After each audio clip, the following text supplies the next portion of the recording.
Hello, Sam from Sound of Joy Music Services once again, and we're continuing with Sam's Gospel Music course. This is for advanced organists. Now, of course, you see we don't have a real Hammond B3 practicing on. We do have our simulated Hammond, which sounds pretty close to me.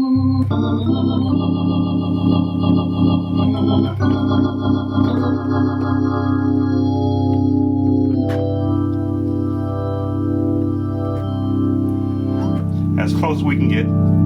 So, in our continuing to give you more tips and techniques to playing for your local church, I'd like to give you some warm-up tips first. So when you're on your Hammond organ, most musicians, again, like to pull all the drawbars out, get that brass sound. That's for whatever part of the service you're in, but not for the very beginning. So here's what I'm going to give you for the first tip. Push all the drawbars back, starting from left to right, which would be your 16th foot. Pull out 16, first one out to, let's say, 7. Next one out to 7. Next one out to 5. Next one out to 7. Let's see what that sounds like. Very subtle. Leslie off, of course. And now, as a piano player, you always want to practice scales. But as an organist, your hands are a lot more quicker because there is no real resistance, like semi-weighted keys versus weighted keys from a piano. So you want to practice your scales just to get your fingering down. In every key, of course.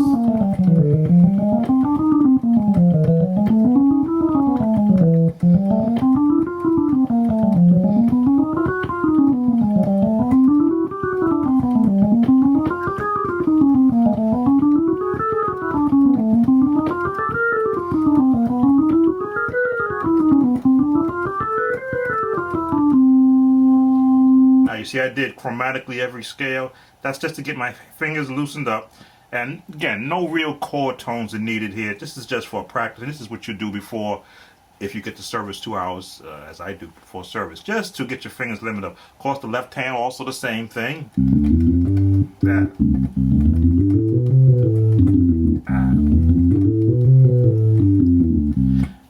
I should have started lower. See, I'm not properly warmed up yet. So this is a good chance to see you watch me warm up. If I stop talking.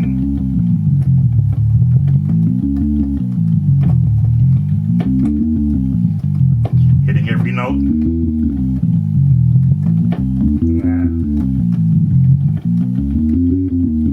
Slow down.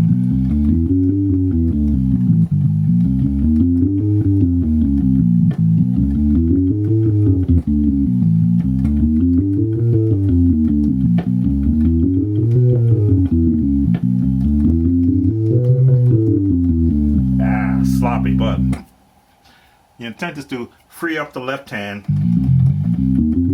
so I can do bass runs.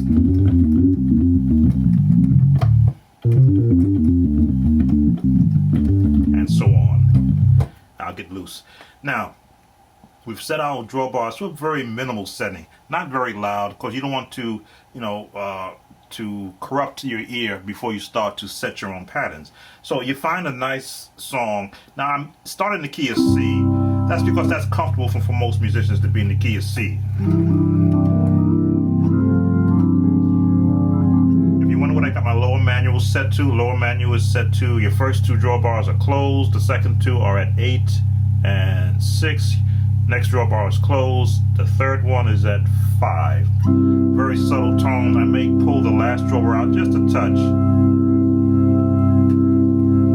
Just a touch to give me a little bit of a high contrast in tone. About 3. There we go.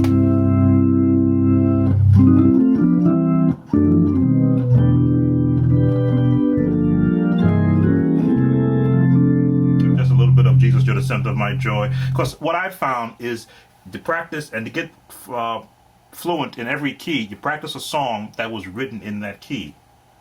And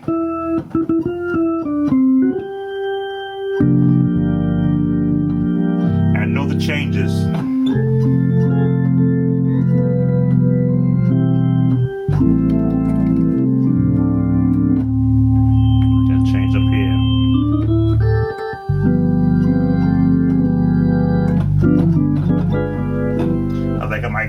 good background chords here. I can adjust the settings for melody play up here. And again, it's just a matter of just feeling your way through the notes.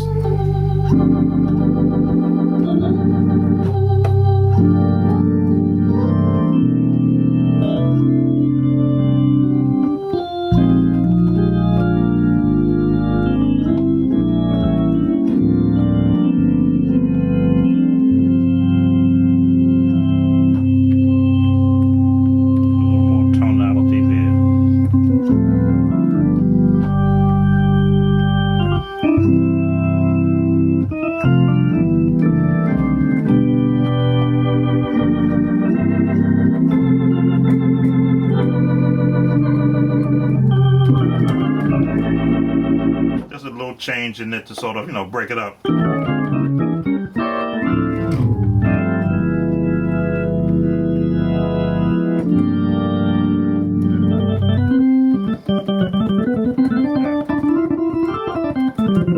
hate when I'm not warmed up.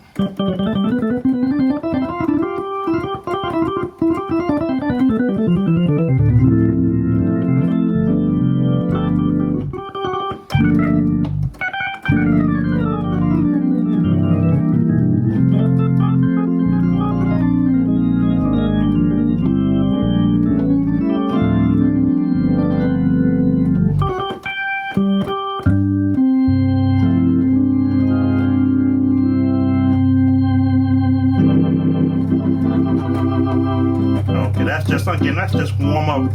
Everything is warm up with me until I'm actually practicing an actual song. Then I'm ready to go. I can think, as I say, at the speed, play at the speed of thought, and then be ready to put together what I want to do for a particular song. So that was the key of C. Again, warm up. That's all this is just warming up. Some tips and techniques to warming up.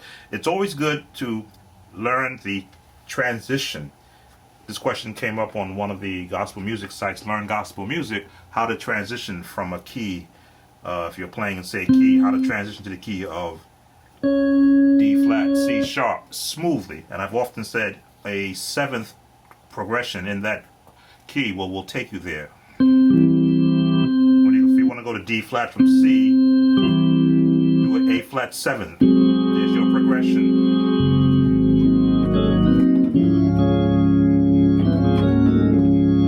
Try that again. From C,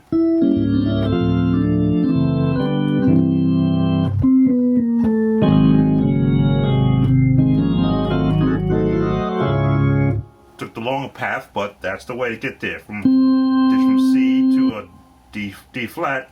Is take this. If you want to call it, if you were taking a train, take the A7 train. Different stops, and you're right there.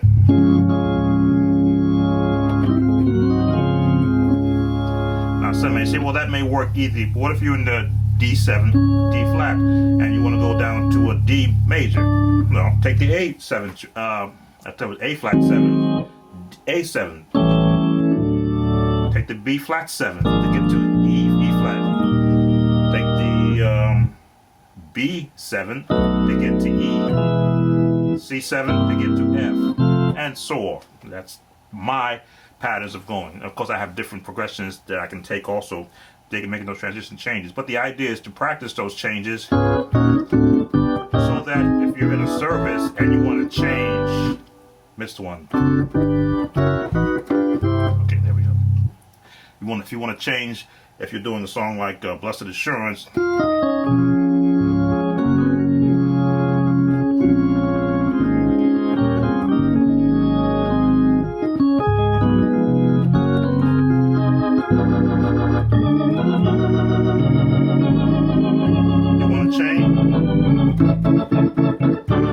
that's how you would go to, if you want to put a little emphasis to the song, how you can transition from one key to the next. Again, this is all tips practicing for the advanced Hammond organist. You already know those changes. They're written in my course workbook also for those who are taking the course as a beginner.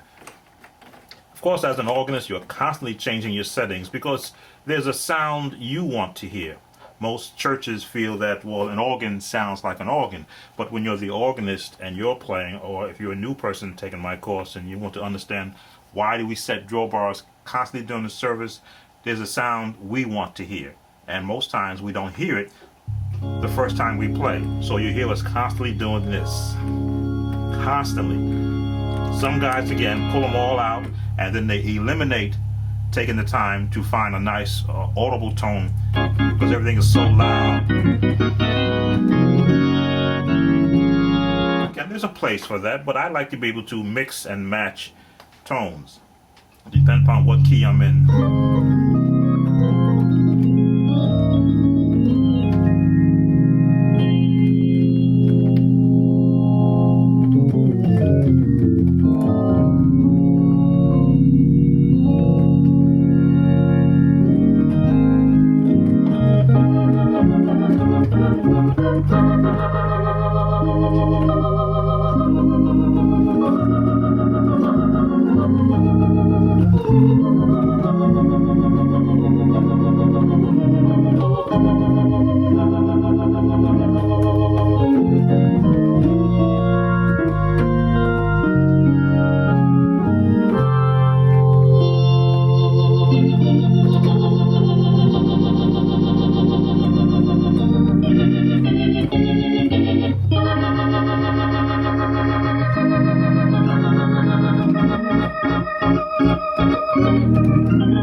And so on.